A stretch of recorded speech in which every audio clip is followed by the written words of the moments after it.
Hey, this is David Owen. And this is Marian Cowley Owen. And this is You Show Me Yours, a podcast where a married couple talks about the movies and television that they loved before the first date. And this time I was made to watch Kissing Jessica Stein.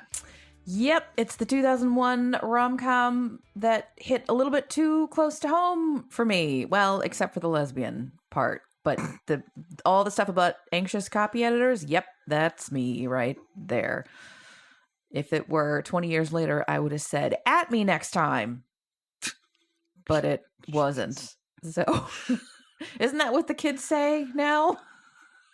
Yeah, right now in 2022, the kids are always saying "at me." Isn't that a thing? I don't know. I don't. Yeah. Sorry. Anyway, yes, it's a rom-com from 2001 about a woman who is dissatisfied with her dating life and ends up dating a woman, and then they break up, and then everything's great after that. And I adore this movie, but wow, it's got some issues when you start to look at it closely, which we're going to talk about today. Sure. So, Dave, what did you know about this movie going into it? Nothing. Really. I mean, I'd heard of it. That's it. I mean, you knew like the basics of... Nope. No? Okay. No. You'd heard of it, but you knew nothing about it. Yep. Okay. You're really helpful. Thank you. Yep.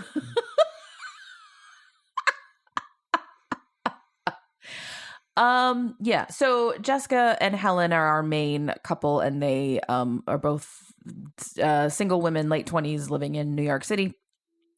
Jessica is the copy editor, and of course is very uptight because that's always how they're portrayed in movies and TV, which is, not wrong entirely, but we're more than that. We contain multitudes.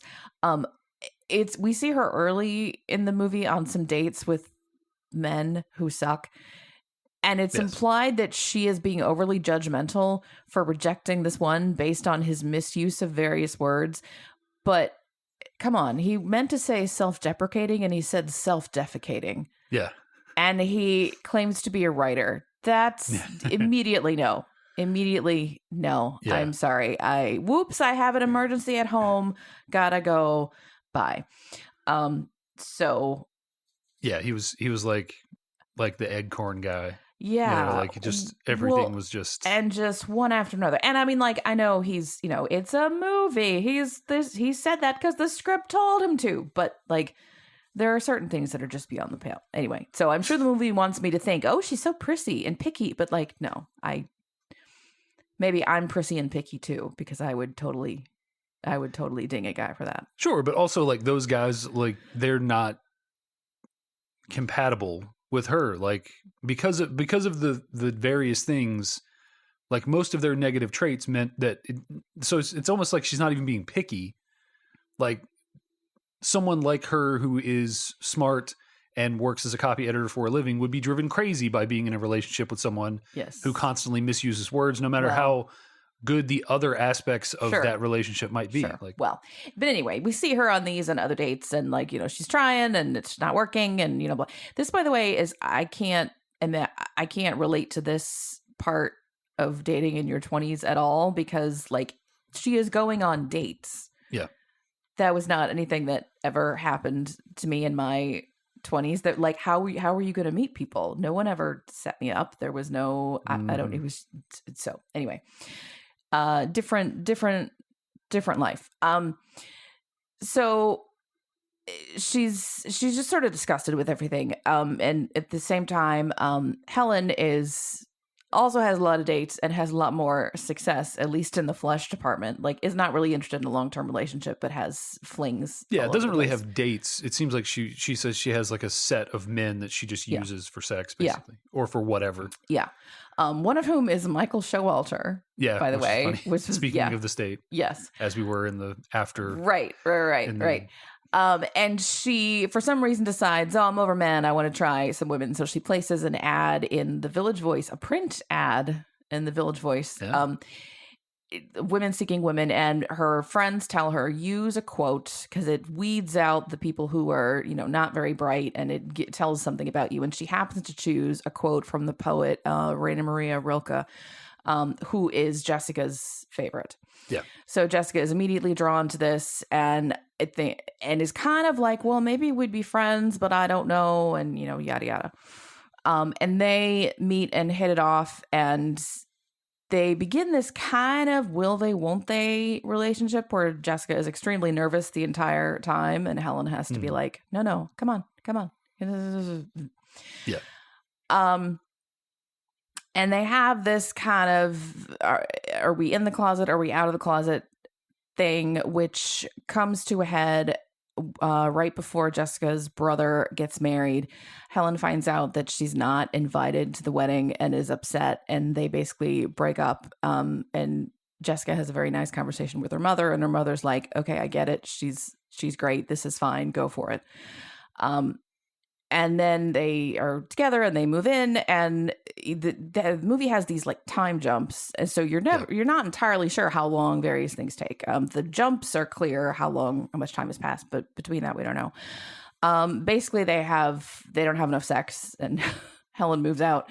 And then we have the end of the movie.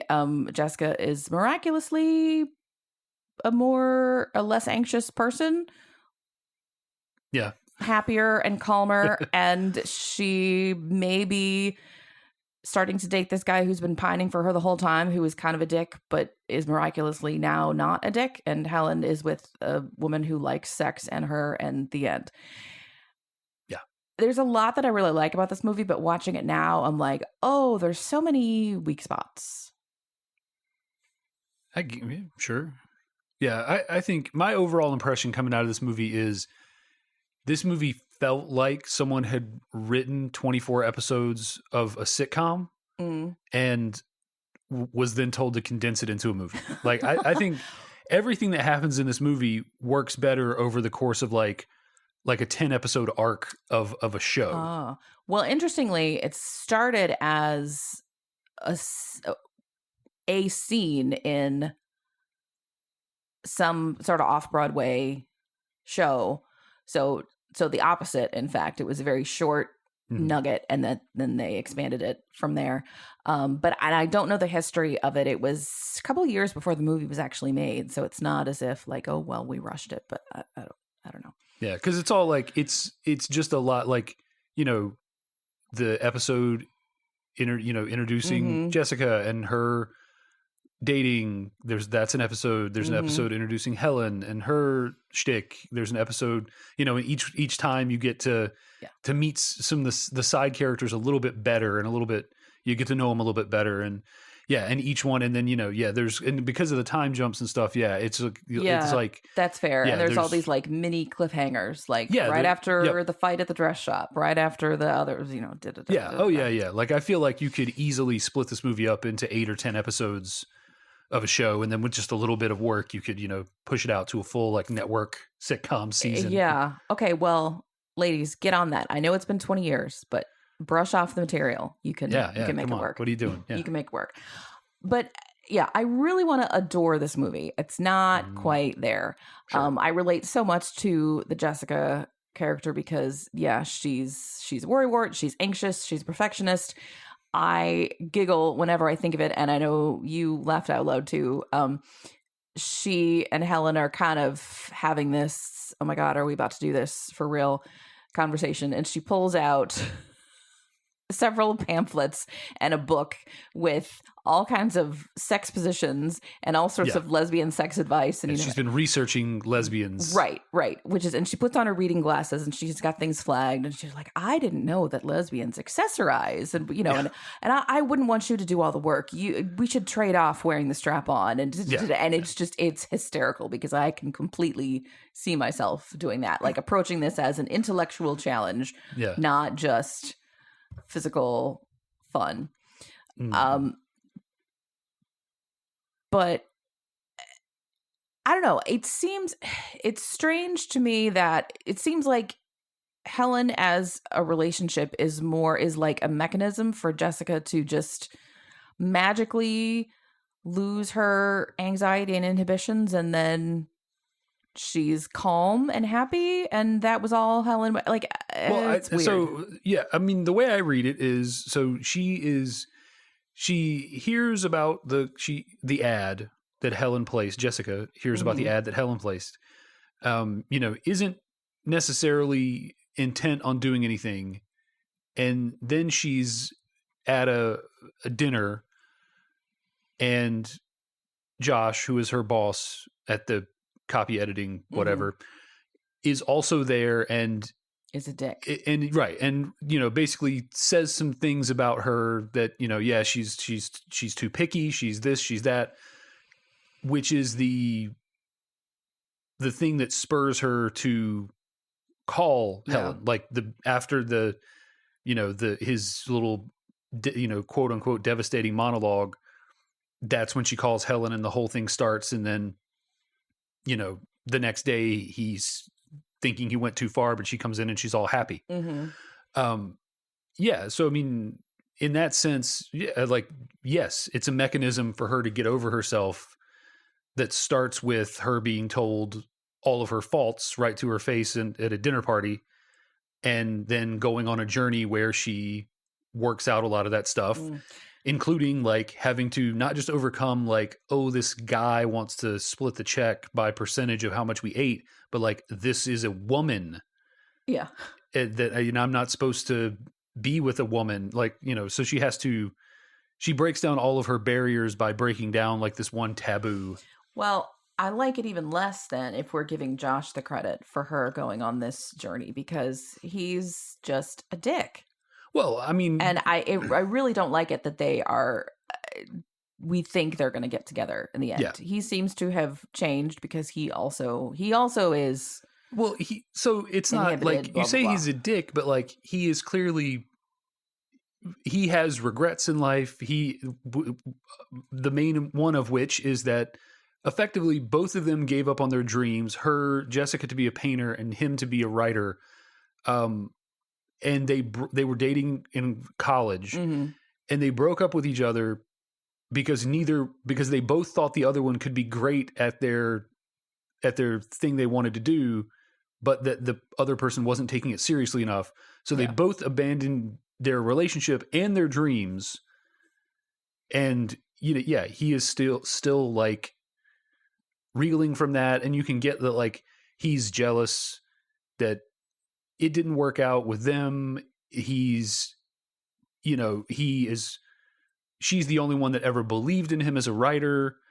Like there are layers, I think, to it. It's not just that he's a dick, and it's, I think there are layers that are meant to be implied there. Well, there are, but again, this is like a 90-minute movie versus a right. Oh, that's what I'm saying. Plus, yeah. When I say it should be a show. Like it should be. There's way more time to explore that. There's a flashback episode with the brother and Josh and her in college. Like like there's so much material here that they're trying to cram in with into a movie, and it's. A lot of it gets left to you for you to interpret Josh's actual motivations in his little speech that he gives about her. Like that's him talking. That's college him talking to college her about why their relationship isn't working out, and all these different things. Like one thing I noticed, because he mentions then you're rejecting these guys because they use the wrong word. Which first of all, if he's a writer and an editor, like he should understand how that's a thing. Sure. But okay. And he also, in that speech, he purposely uses big words the right way. Right.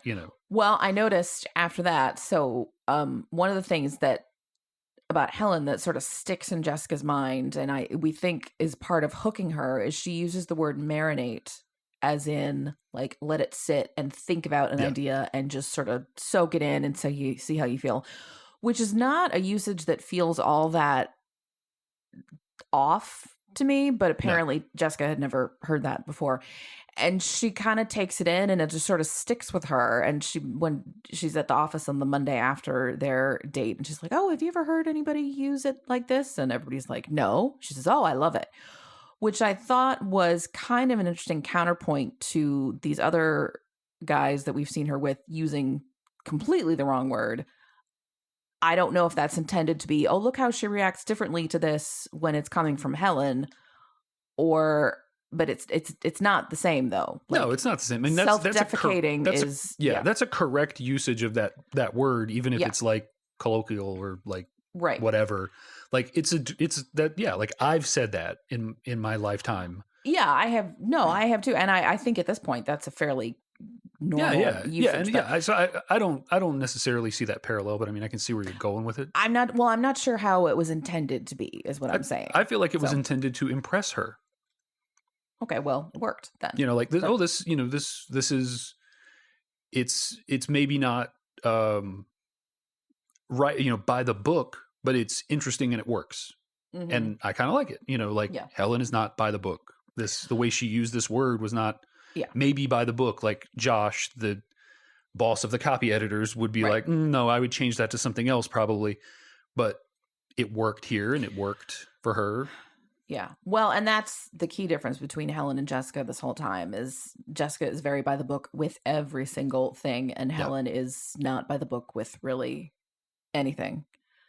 Yeah. And there's a lot of allegories that are a little bit heavy-handed, I think. Like at one point Jessica compliments Helen on her lipstick, and Helen's like, oh, I actually make my own blend. It's this plus this plus this. You should try it. It would look great on you. And Jessica's like, no, I couldn't blend. I'm just looking for the perfect one. Like, I get it. Yeah. Like, putting three things together to compromise to get the right thing. Yeah. I mean, that's like, this movie is just like, there are times where it's just like beating you over the head with its themes. Like, I mean, I get it. Yeah. Like, and like, I remember a couple of instances of this. Well, like Marinade, and then there's a scene in a cab, like where Helen is explicitly doing things that the guys in the montage wouldn't do or didn't do. Like, there's a scene in a cab where they're like fighting over who's going to get to pay the fare. Yeah, where she dated, she went on a date with one guy who, like I said, was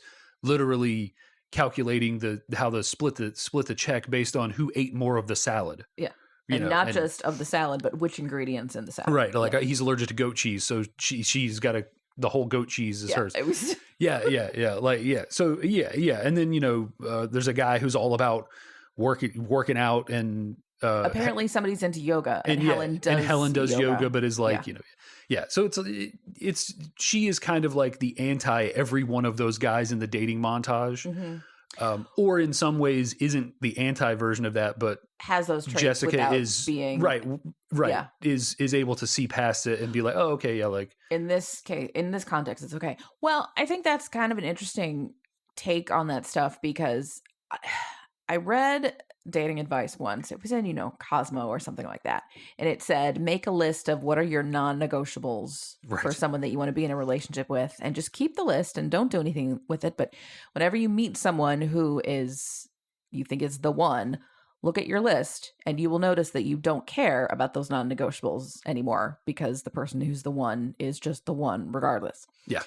I don't know if that entirely works, but I do think that, with the right person, things like, oh my gosh, he does yoga, he uses these wrong words, like that doesn't matter quite as much, whether it's just because the person is right or because it's in the context of all these other good qualities, or, but I think there are things that are extremely annoying in these other men she's meeting that are not annoying with Helen.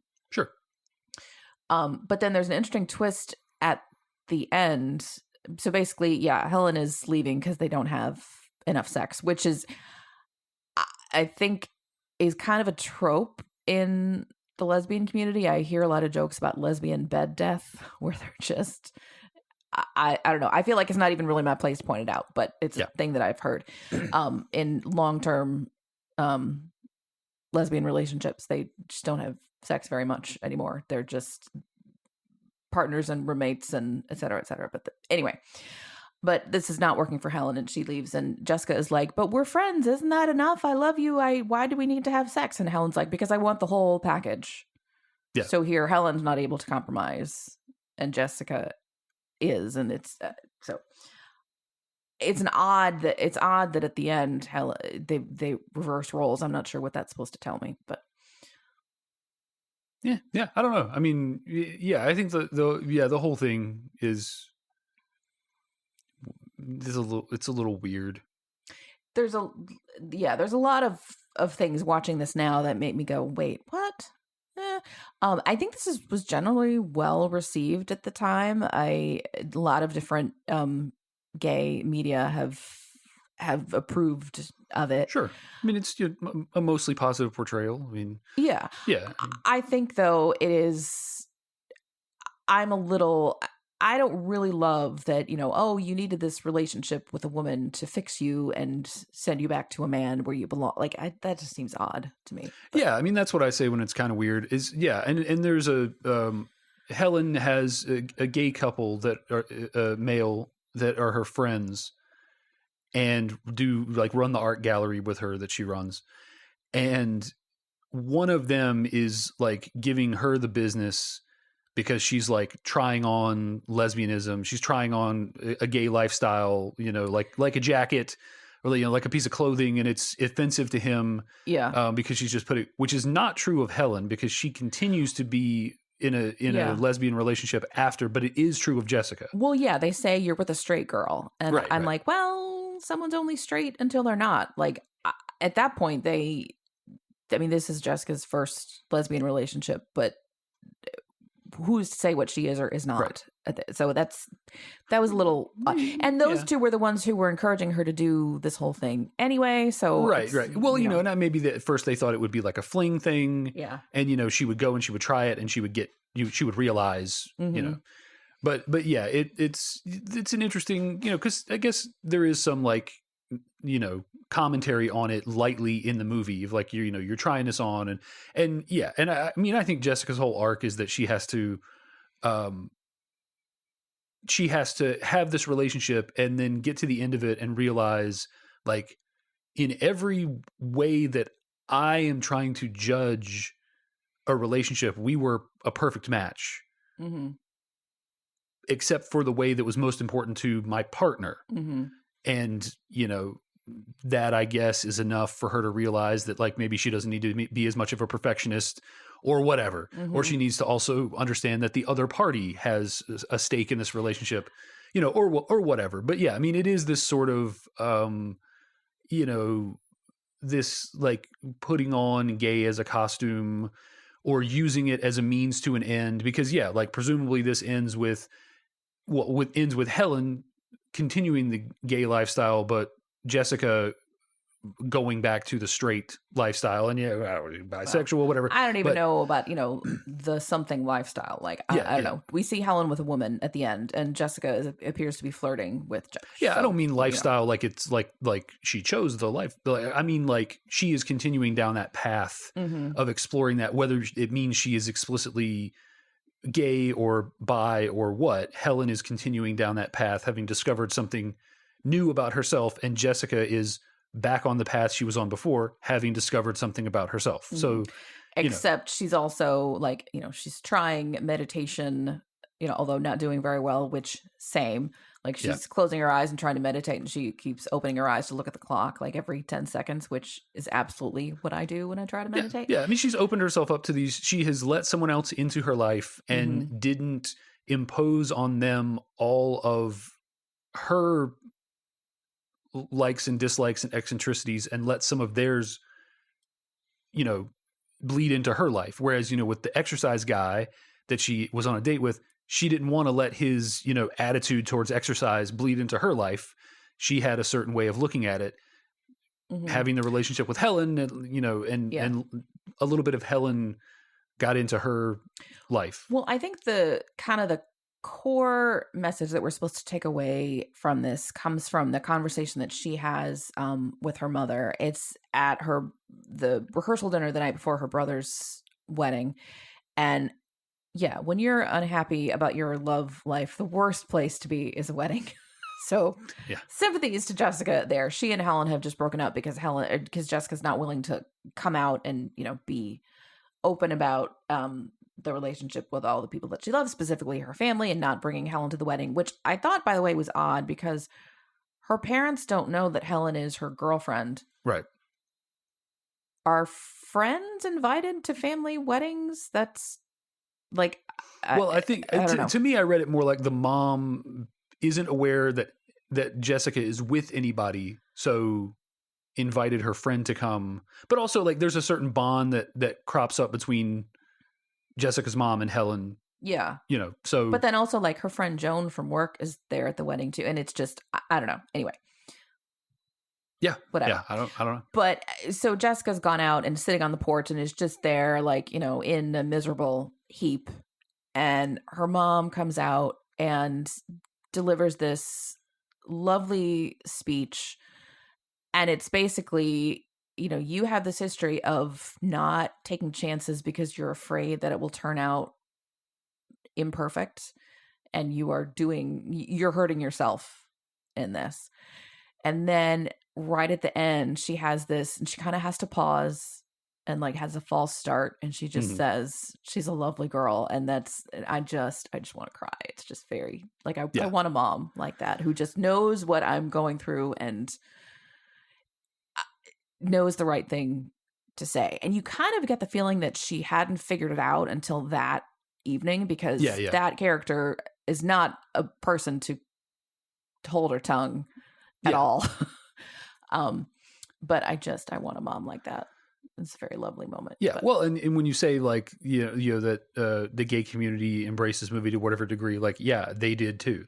Like in 2001, there weren't a lot of moms like that, especially in this sort of like observant Jewish household. And also like when they get to the wedding and they're out, everybody's just like, oh, this is so cool. Are you the lesbian? Yeah. Yeah. And all of the old ladies are like, you know, the one old lady is like, have you thought about the child question? You could inseminate. You know, yeah. Like it's a very quick acceptance. And it's almost weird because the whole reason that they break up is because, I mean, I know in part it's because Jessica isn't comfortable making it public, but you imagine that is steeped in the fear that her traditional Jewish community and family will not accept it. Maybe. I don't know. I mean, it's hard for me to tell how conservative they are. Well, it's never explicitly said. Yeah. I mean, they are at Yom Kippur services. They go to Shabbos dinner.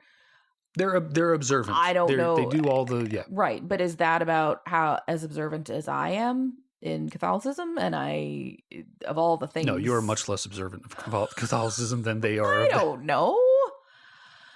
I just mean like in general, like they are doing the things that I feel like are a little bit beyond, which doesn't make them automatically conservative, but it's coded language, right? Like if you introduce a character and you say, you know, it's 1939 and this guy's German, like he's going to be the bad. Like to me, saying like this is an observant religious household is sort of, and I would assume to the gay community is a wink to say like conservative. Possibly. I don't know. I don't know if it is or not. I'm just saying that's the feeling I got. I think neither you nor I has enough experience with Judaism and observant Jewish congregations. Absolutely to know. Not. Right. So. You know, absolutely not. I'm just saying when you show me a family in a movie or television show dealing with gay themes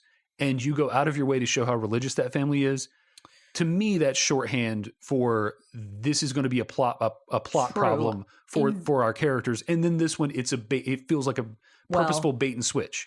In general, though, I think you have to go a lot higher in the observance hierarchy to get to a level of Jewish devotion where they start to be against homosexuality. I don't know anything about it. I'm just saying my only point, and this can be where it ends, is when you show me a family that is religiously observant in a movie that has themes about gay or homosexuality, that is shorthand for me as a viewer that this is going to be a stumbling block. Well, okay. Why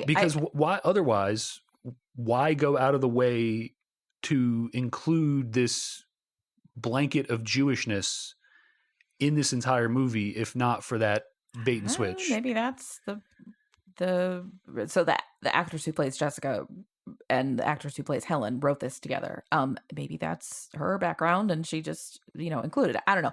Sure. I will. So so Jessica basically spills her guts to her friend Joan, who is a bright spot in this whole movie. Like, she's just funny and loud and hysterical. And she's doing this whole like, oh my God, and it's so wrong, and I can't believe it, and and she means like not wrong, morally wrong, but just like incorrect, you know. Mm-hmm. And nowhere in there does she say, oh, and my parents are not going to understand, or oh my gosh, my rabbi, or, you know, like, so I don't know. I mean, they don't explicitly beat you over the head with it. Right. That's my only point, is just me as an audience member in isolation, me, David Owen, the individual, when you put those two things together, those two themes next to each other, I assume that there's going to be, again, knowing nothing about how accepting Jewish communities are or are not. That's, you know, and if that is not, that's not what I'm supposed to be signposting, then I can take that into my, you know, film vocabulary and understand, like, okay, if you're showing me conservative Christians, evangelicals, that's what I'm supposed to take away. If you're showing me Jewish people, you're not necessarily saying they're going to have a problem with this, because as a community overall, they're much more accepting. I don't know. Yeah. I don't. I've only got my experiences. There's arguments for every interpretation. Sure, well, hey, if listeners, if you know the answer to this, please tell us. Or if you have insights that we do not, which would be, you know, any insights at all, we'd love to have this cleared up. Yeah, because this movie is steeped in Jewishness, but to no end. Like, other than for it to be steeped in Jewishness. I don't know. I mean, I feel like if I were to write something, it would be steeped in Catholicism, whether I wanted it to be an explicit plot point or not. It's just, that's the people who wrote it. Sure. That's part of their background. Yeah. So, I don't know. It's weird that so much of the first half of the movie is about finding her a good Jewish boy. And then there's a throwaway line after Helen is, you know, after everything happens at the wedding, there's a throwaway line where someone goes, oh, at least you're Jewish, right? And she goes, no, but I've been to a Seder or whatever. Yeah. Just a total throwaway line. Like, there was so much energy put into she needs a good Jewish boy.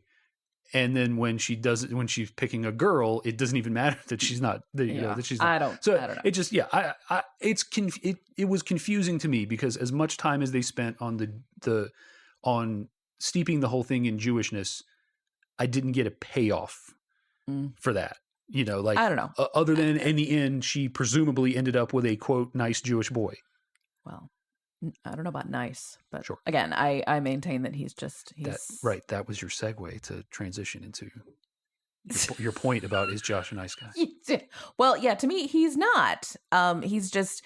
He's cruel to somebody that he's secretly in love with. That's never a good look. Sure, but he doesn't understand the emotions involved in it. I mean, it happens all the time. He's right? like 35 years old. Sure. That's old enough to not do that. And he has to go through some stuff to figure it out.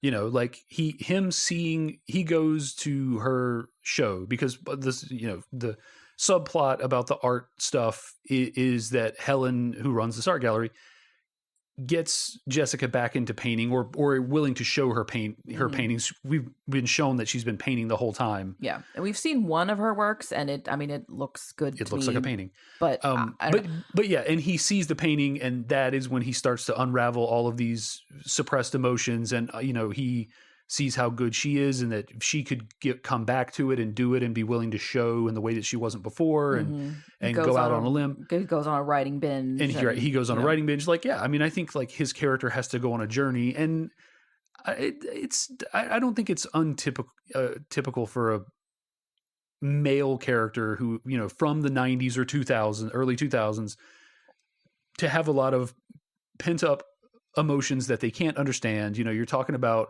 if he's in his 30s in 2001, you know, this is a guy who was raised through the 80s and was a time of, you know, boys don't have, you know, I mean, you start at year zero up until the 90s or whatever. Boys don't have emotions. Boys don't deal with this sort of stuff. You know, so you're dealing with a character who is confused and ill-equipped to deal with all this stuff, and you know, it's so I don't know. I don't give him as much flack as you do. Maybe I don't know that he's a nice guy, truly, but I think he had a lot of growing to do, and he never got a chance to do it. And he does it over the course of the movie, sort of in the periphery of the rest of the plot that's happening. Maybe. Well, I hope that if he and Jessica are meant to be endgame, that it doesn't happen for a while and they both work out their own stuff until they can be whole individuals. Yeah. Well, and getting together. I think that's where the TV show aspect comes in, because there's a 3-month time jump in which they are both working out their particulars. It takes longer than 3 months. According to you, you worked out a lot of these issues. How old was I when we met? Like, it had been longer than 3 months since I got out of college. But I mean, like, I think there was some plot to be developed there, like, the two of them, because like, this is a weird, if you do map this out to continue with the television show theme, this is a show that for like the first couple episodes is about Jessica, then it's about Helen for a couple of episodes, then it's about like, it's about their relationship for a few episodes, then it's about their breakup for a few episodes, then it's about it's about Josh for a few episodes, then it's and then it's about the two of them moving forward. Yeah. I think somewhere in there's an episode about the brother who is like, my sister chose my wedding to come out. Right. Yeah.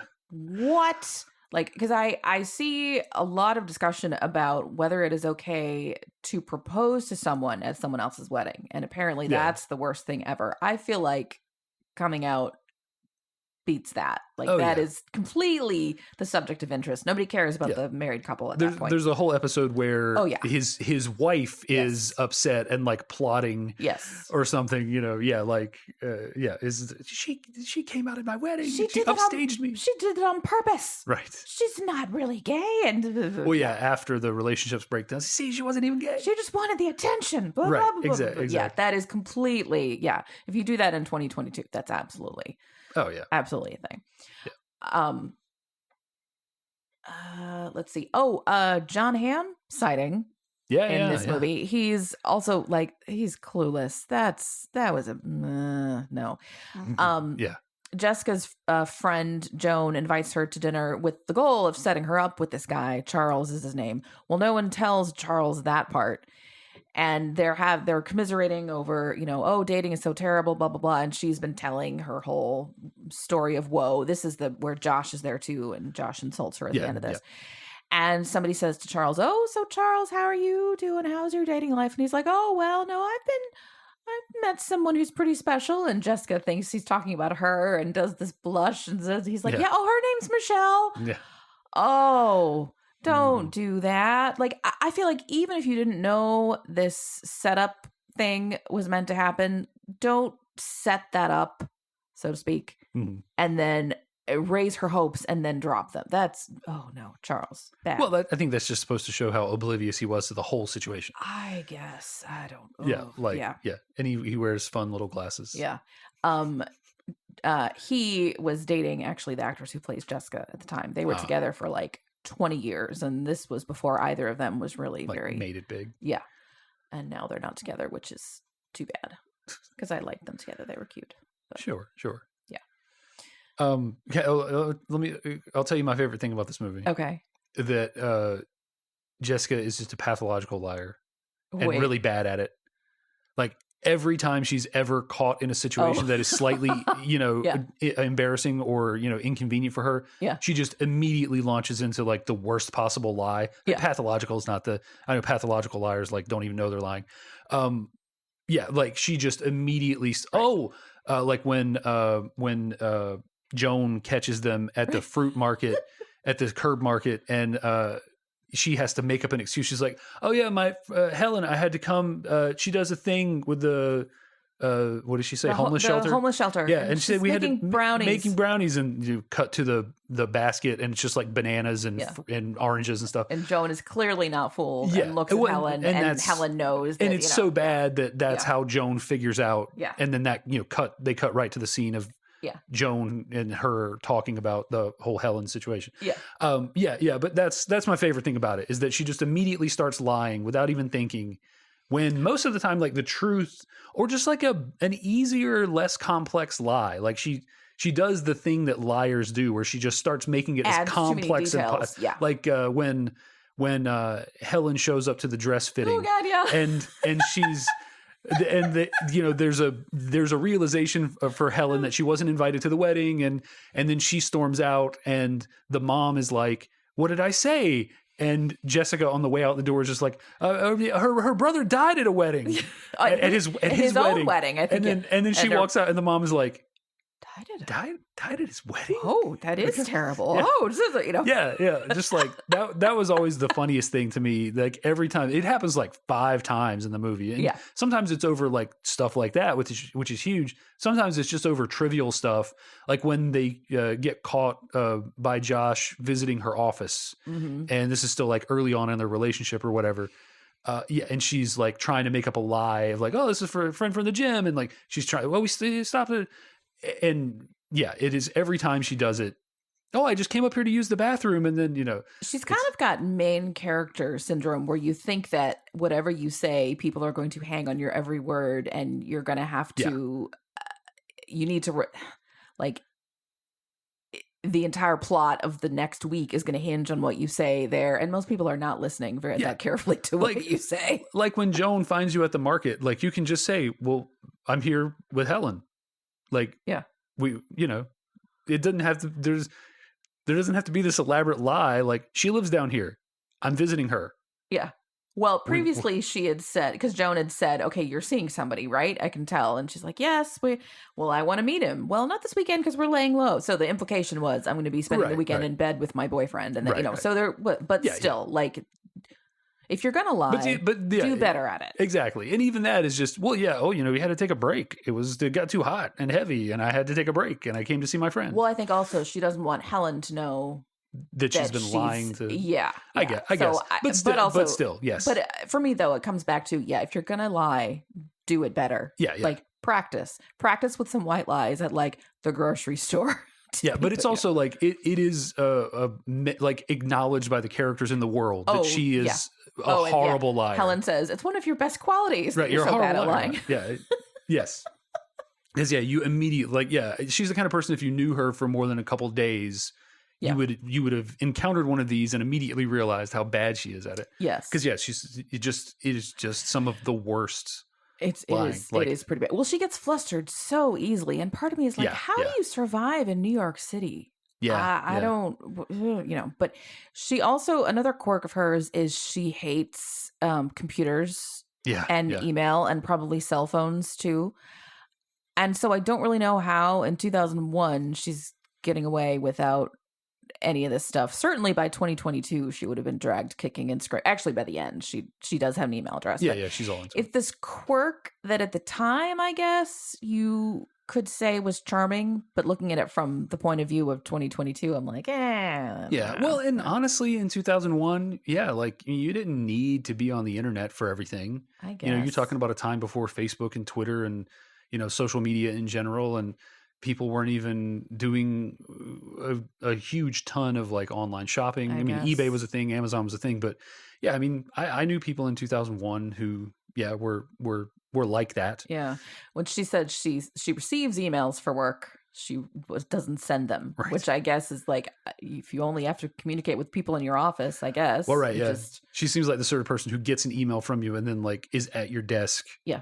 5 minutes later, like, you're like, you could have just emailed me this. I didn't want to discuss this with you in person. I just wrote it out because I didn't want to. Yeah. If this was important enough to talk about face to face, I would have walked the 10 feet to your desk. It was a yes or no question. Yeah. But I mean, like she's a fun, that's why I say a television show. She's a fun character. Yeah. And there's a lot of that quirkiness, sort of 90s sitcom quirkiness. And I say 90s, but like this certainly extended through stuff like Big Bang Theory and all, a lot of other sitcoms, but it always reads to me as 90s quirkiness of like Friends and Seinfeld and these characters that are just, they have these eccentricities about them that are just beyond anything a normal person has to their personality, and they are like only a 1 or 2 note character. Yeah. You know, and that's kind of every character in this is kind of, at least for the first 3/4 of the movie, is more or less like one personality trait. Josh is a jerk, and Joan is the, you know, quirky best friend or quirky friend and office friend or whatever, you know, and then everybody's got like 1 or 2 over emphasized personality traits. Speaking of Joan for a second, if I'm getting the timing right, she at the beginning, she's just found out that she's pregnant, and she's getting massively more pregnant through the whole movie. She gives birth, and a week later is at a wedding smoking a cigarette. It's hard to tell. Yeah. But that's because like the day of the fight in the dress shop, is when she calls and says, "Oh, the baby was born." And, Jessica's mom is like, "Oh, the wedding's next week." Yeah. Yeah. And then, so like, it was different then. Yeah. I don't know. I don't know what was going on there. Another thing about Jessica that I noticed, she has this beautiful hair. Yeah. Yeah. And at the end, the last scene when she's like freed, uninhibited, she's wearing it curly. And I was like, is that meant to be a character trait? Because we've never seen it like that. It's almost like it kind of reads more of like she put more work into it than usual. Because it's almost always like dead straight or like, you know, in some sort of pullback situation. Well, I don't know. It could go either way. Or it could be that usually she goes to the work to straighten it because curly hair is, you know, unpredictable and uncontrolled, and you know, and I think to a degree that's I don't know. I hear a lot about ethnically Jewish people having big curly hair and straightening it is kind of a thing. And so there's maybe it could be, I don't know. It could go either way. And that's why, again, I'm going to continue to pitch this television show where we can explore all these angles. Yeah, where you can do a lot more, pay a lot more respect to her Jewish heritage, and you know, do more informative Jewish subplots and like that. We can more fully explore copy editor characters. Well, yeah, and how of course. They really are real people. Yes, and we don't. They really care about words, but also like we don't work during the day. Right. She works at a newspaper, right? Yes. Yeah, and she works like So and it's not even like, oh, it's a magazine. She says, I report the news, or I help deliver the news, and I'm like, which means you would be working at 1 a.m. Right. Yeah. Well, that's this is the sign that you need to write the true copy editor experience in a movie. You know? Absolutely no one will read it, watch it, whatever. I think you could write a great copy editor vampire romance. You know, like the mousy copy editor that is, you know, at the diner after work, and you know the tall dark stranger in the corner is, you know, staring her down, and then because she works at night, she can feed. Yeah. And and then the police reporter for the paper is the one who's covering all these murders and figures it out. And then I don't know what. Go to town during National Novel Writing Month. I will figure it out. Right. Yes. Yeah. You got. Actually, that's just around the corner. If by the time this episode goes up, that'll actually will be in National Novel Writing Month. Actually, right. There we go. Yeah. So as you're listening to this, Marion's working on the treatment for this screenplay. Maybe we're gonna pitch this to. Didn't Ryan come back recently, or maybe New Line Cinema and. We need a quirky film. A24 will make this for sure. From the producers of. Yeah. Here's one other thing. So we've watched a couple of different movies that are set in New York City, and we've described them at various points as love letters to New York. Yeah. But there's one thing that's missing from this movie. Do you know what it is? The skyline. Yes. Well, there's a couple of skyline shots, but they're very carefully cropped. Yes. This was shot pre 9/11. I think the first film festival that it was shown at was in April of 2001. I bet. Yeah. And then in September 2001, it was being shown at the Toronto Film Festival, and it had one showing on Monday the 10th, and the next showing was on Wednesday the 12th. And apparently the audience got very upset at shots of the Twin Towers, and so they went over it and they trimmed it a lot, which I think was, for a small film like this, I think that was probably a good idea. If you're a larger film with a larger budget, you can afford to do that, but... Yeah, and like I do wish that movies like that would get that stuff restored, because it's jarring to see it even now as someone who is of the age to have lived through it, been like an adult when it happened. But yeah, like it's kind of, it's kind of like that's how they win. Like, if we erase this from, but I can 100% understand why in the immediate aftermath, they would have removed it. Yeah. Don't get me wrong. Like, it was just too many emotions. It compromises your movie. Like, here's this sort of rom-com-y, lighthearted movie, and we've got a real quick cutaway to the skyline with the Twin Towers. And that's all you see from your then on. audience is just blown out for the rest of the film. Yeah, I get it. But yeah, like I do wish that some of that stuff could be restored. Especially this movie is not, I would not describe this one as a love letter to New York. No, not so much. Barely. This could be anywhere. This could be Chicago. It could be any big city, Seattle, pick one, like Vancouver. It doesn't matter. It's not, they just need them to have to use taxis to get around, and stuff to be walkable, and street markets to be a thing. And, put that in Boston. It can go anywhere. Like it doesn't matter.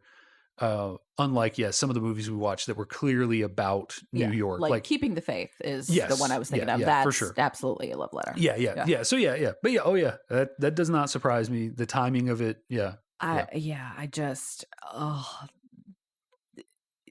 Thinking about all the things that were happening on September 10th or 12th, just R.I.P. to the Twin Towers in film. I don't know. Yeah. And now I wonder, even if someone makes a period movie, like, are they gonna how do you handle it? Like, this movie's set in 1997 in New York City.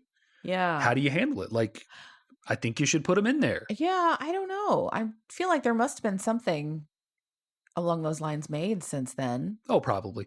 But it's also, it's also perfectly possible to, I bet there are pre 9/11 movies that are set in New York that are acknowledging that they're in New York and just don't happen to include the Twin Towers. Like, there are plenty of movies that are set in New York and don't show the Empire State Building. Right. How many episodes of Law and Order were made before 9/11, and it wasn't like they had the shots of the towers every time. Yeah. I mean, and it's almost always just a generic skyline shot. It's like, it's somebody's just B-roll. Yeah. Like, it's just the second unit just did a flyby of the skyline, and they just used whatever looked the best. It's never the Twin Towers. They're never a focal point of the movie, So and then there are some things you could never really restore. Like, there was a scene in one of the Spider-Man movies that got cut where he spins a web between the towers and traps a helicopter. For many, many reasons. You can't restore that. No, you can't restore that. It actually was out in the world. It was in a trailer that was shown. Like, that footage exists somewhere. Ooh.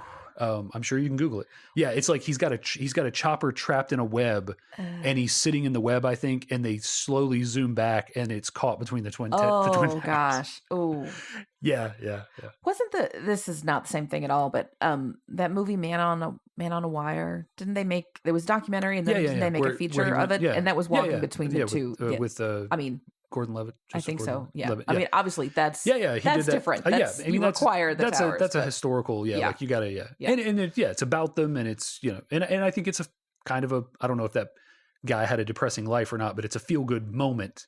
Yeah. Or whatever, to have that in there, but it's still. I don't know anything about it. Did he fall? I don't know. Maybe he did. I don't know. I don't know. I hope not. That would.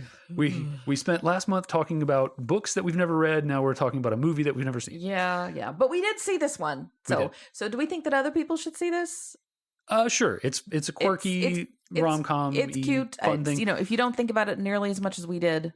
Yeah. It's adorable. And it's in this tradition. There was like a 10-year period of movies like Chasing Amy or this, where like people were experimenting with or trying to convert people, so like it's a time capsule of when this was sort of a thing that people were making movies about. Mhm. I'm sure that there are movies that are sort of in this vein today, but like I can't think of any recent ones. Well, we don't go to the movies anymore, we so don't go to a lot of them. I don't. But yeah. So watch it. It's fun. Like it's got good performances in it for the most Mhm. part. And you can see John Hamm's little glasses. Yeah, which you is will fun. love Jessica's mom. Yeah, she's a fun character. Yeah. And I think however this movie is aged or not, like there is probably some comfort for people from that community watching like an accepting family. Like a lot of people don't have that experience. They don't have a family that is accepting, and like just getting to see a character who comes out and their entire family and community are just like, hey, this is great. And it doesn't become a like schism or anything. Yeah, I think unfortunately that still is not as common as you would think. I know every time there's a pride parade, our local one or any other one, there's always people, and it's usually straight, white, privileged women who are like, hey, listen, if your mom is being a bitch about you being gay, I'm your mom now. Come and, get a mom hug. And I've heard that some gay people are like, nope, I want a hug from my actual mom and I can't have it. And it's not the same and don't pretend. But there are a lot of people who are, they just want a nice, soft mom hug. And because their own mothers are terrible. So it's nice to see a mother who's not. Yeah. And who's wise and everything. But, well, folks, we would love to know what you think about this. As we mentioned, there's a lot of perspectives that we don't have on this. If you can enlighten us about what the gay community thinks about this movie, or the Jewish community, or anything like that, please let us know. You can drop us a line through email or via Facebook or Twitter. Our handle is the same for all three. It's YSMY Podcast, YSMY for You Show Me Yours. We're on Facebook and Twitter and at gmail.com.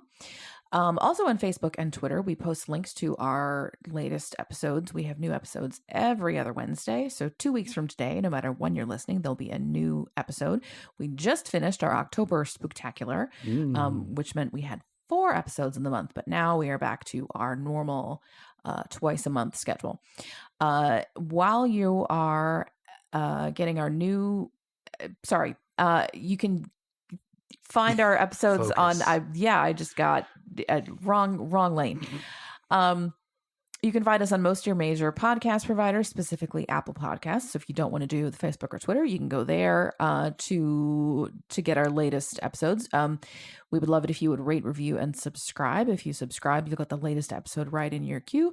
And if you rate and review, it helps other people learn about our podcast. And let's see, every other Wednesday. So next week, Dave's going to be hosting. What are we watching next week, Dave? Next episode. Sorry. Yeah, next time.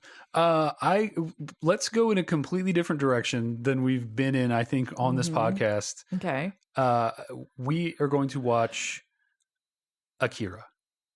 I don't know what that is. It is an anime. Okay. Anime. That's the pretentious way to say it. Okay. Akira is a Japanese animated movie from the 80s. One of the first big mainstream animated Japanese movies to make it over here, and it is a thing to behold. And okay. I'm interested to see your reactions. Okay. All righty. Well, then we will see you next time with anime. I'm just going to say anime in my head now. Yeah. Some anime from Japan in 2 weeks. We'll see you next time. In the meantime, this has been You Show Me Yours. Thanks for listening. Bye. Bye.